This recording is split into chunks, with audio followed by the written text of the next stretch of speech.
More than 9,000 workers at Canada's two major railways could be either on strike or locked out as of Thursday morning unless all parties can reach a new deal. Experts are warning the dual labor actions could be disastrous for local businesses. Emily Taylor joins us live in studio with the latest. Emily? Hi, Adam. In a statement today, the federal labor minister says the impacts of the strike would be, quote, borne by all Canadians. And he is calling on the union and companies to avoid it at all costs.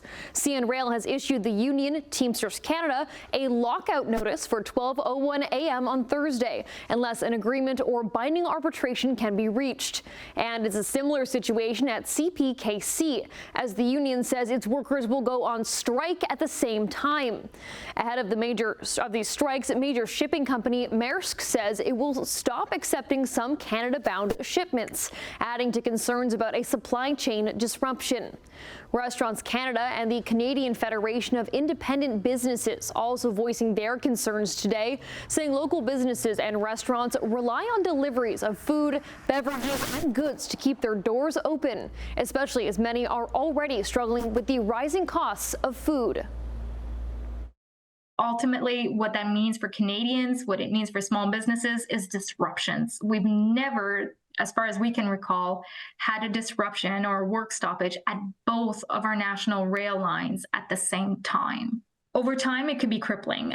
You're talking about goods and services, some of which have already stopped being traveled or being brought to destination. So you're talking about lack of supplies. So you're going to see supply issues. You're going to see cash flow issues increasing. What that means for business owners, less revenue, for consumers, less choice, potentially higher costs, and for employees of these other businesses that are affected, if they don't have what they need to produce goods or to render a service, that might actually end up meaning hours get reduced.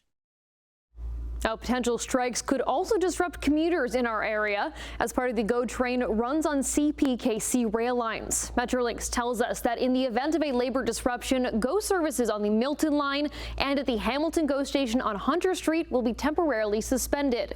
GO trains will continue to run from West Harbour GO station in downtown Hamilton.